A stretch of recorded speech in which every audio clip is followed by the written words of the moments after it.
I had a visit the other day with my 6-year-old nephew who looked at my kitchen counter and informed me, "Auntie, you need to organize those papers over there."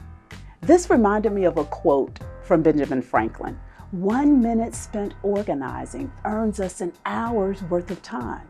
So if we want more time and we want to stay on top of our finances, we need to organize our financial records. Hi, I'm Sylvia Watford, financial educator with Virginia Credit Union. Welcome to this webinar. The following presentation is brought to you by Virginia Credit Union. So let's talk about how to organize your financial records in 4 simple steps. The first step is to just prepare your materials as well as your mindset. The second step is to declutter, get rid of all the extra paperwork. The third step is to complete your financial documents, which we'll look at. And then the last step is to set a timeline. When will you actually do it? So step number 1, in the preparation stage, think about the fact that it may take longer than what you had anticipated. So you want to set your mindset to know that this is a process. So once you are prepared mentally, you want to gather all of your materials that you might need. That would include envelopes, a shredder, file folders, digital tools that you'll need, computer software, storage containers. All of this information you want to prepare and have those materials available ahead of time. Then look at the different categories. Now, there are no right or wrong ways to develop your categories. Think about what makes sense for you. Of course, it will be in alphabetical order, and you might want to have everything in reference to insurance under the insurance category, or you may have it in subcategories. For instance, auto insurance, you may have that under auto. You decide what will work best for you. The second step is to declutter. Get rid of the extra paperwork. Remember Ohio. Ohio means only handle it once. So when you have paper that comes into your household, decide at that time, will you throw it away? Will you shred it? Or will you hold it to file later? Consider a color-coded filing system. You could have everything in reference to assets and income coded green, everything in reference to expenses and liabilities, you can code that red so that when you need to put something in the folder, you can quickly identify, is it an asset or is it a liability, and easily file it that way. Consider signing up for digital services, online banking, bill pay, e-statements, using a mobile app. All of that will save you paperwork where you can process everything online. Now, have you received these credit card solicitations by mail that you did not initiate?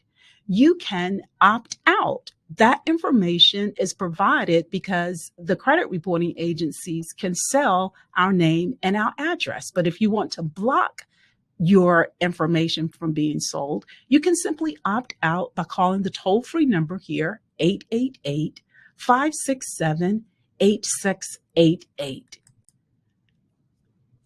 You can also reduce unwanted catalogs by going to catalogchoice.org because, so many times when you get one catalog, you end up getting many more after that. So all of these are great tips to reduce the amount of paperwork that you have to deal with. The question that always comes up is, well, how long do I need to keep the paperwork? You always want to ask yourself, what do I need this information for? So these are some guidelines for you to consider. Less than 1 year. Think about your bank or credit union deposit receipts, your credit card receipts. Once you receive those receipts and you're able to verify them on your statement, you don't really need to hold on to the receipts unless you are holding on to it for, say, tax purposes, or it is related to a warranty. So if you need it for that particular reason, you would hold on to it. If not, you can throw it away because you can always reference back to the statement. What about annual insurance and investment documents? Normally, you'll receive these on a quarterly basis. So once you receive the annual statement, you can throw away the quarterly statements. Only save statements that you actually need. So if it's in reference to your taxes, you might want to save those. But other than that, you really don't need to keep them. Now, documents for more than 1 year would include any loan documents for the life of the loan. You want to hold on to that. Purchase confirmations for investments until you sell, because you'll need that for documentation regarding the purchasing of those investments. And then when you sell it, in order to determine your capital gains or any other taxes that are needed. So you want to keep that for more than a year during that time period. And then in reference to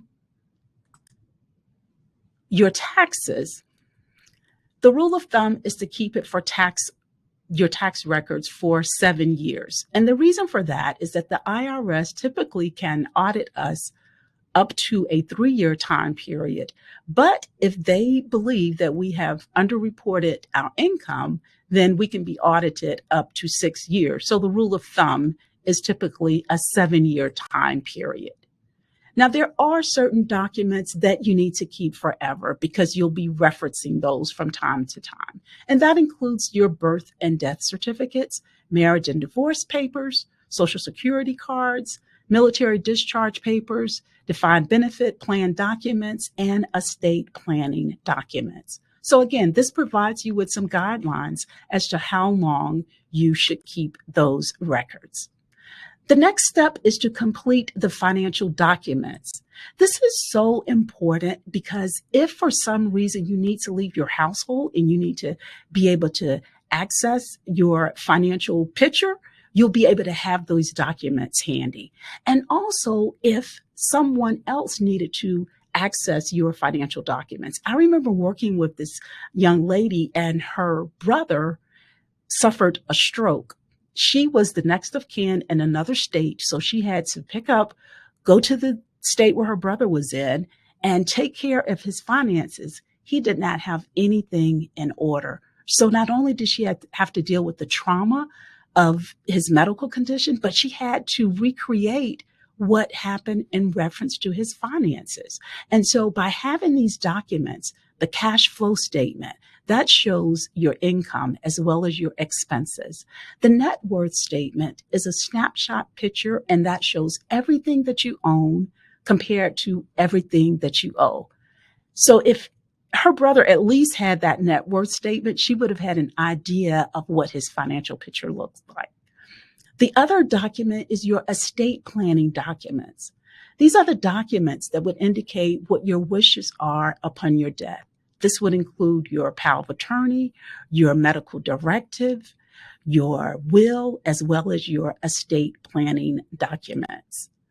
This is a great tool that you can use. It's called the Money Management Planner, and this allows you to actually record what your cash flow situation looks like and also your net worth statement.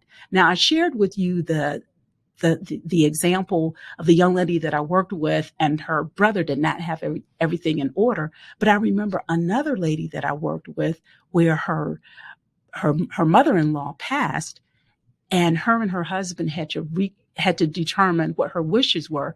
She had everything in order, and it made it so much easier for her. She actually had a similar document to this money management planner. The second document that can be very helpful is the important document locator. So all of your financial records may be in different locations. This important document locator will indicate not only what the financial document is, but exactly where the person will be able to locate that item. So this will be very, very helpful. The third item is your financial notebook. What if you could give your loved ones an act of love by showing them and developing your financial notebook? This is a notebook that has everything in reference to a blueprint of your finances. So they could go to this notebook and find everything that they need in reference to your finances. Or if you had to leave all of a sudden, you had to leave your house, this is one particular place where you have everything in place in reference to your finances. That is your financial notebook. Another tool that is available is the Emergency Financial First Aid Kit that is available at ready.gov. And this is a pamphlet that they have developed that allows you to indicate where all of your crucial papers are, as well as providing you with the documentations that you would need in case you experienced a disaster. So all of these are wonderful tools that you can use to organize your financial records. The last step is to set a timeline. When are you going to do it? Set your personal financial goal in reference to getting things organized. So you may decide, I am going to complete my cash flow statement and my net worth statement within the next month. Then develop an action plan. Which days are you going to do it? And put it on your calendar as well. Most importantly, communicate this plan to your family or a trusted friend so that they will know exactly where everything is. So remember, our 4 steps for organizing: you are going to prepare, gather all of the materials. Second, you will declutter, look for ways now that you can reduce that paperwork. The third step is to complete the financial documents. Get all of those documents in place so that you can actually give that labor of love in terms of that financial notebook. So you'll have that available. And then the last step is simply to set a timeline. When will you do what you say you will do? And remember to put it on your calendar. In doing this, you can actually see the manifestation of Ben Franklin's quote, 1 minute spent organizing will gain you an hour's worth of time.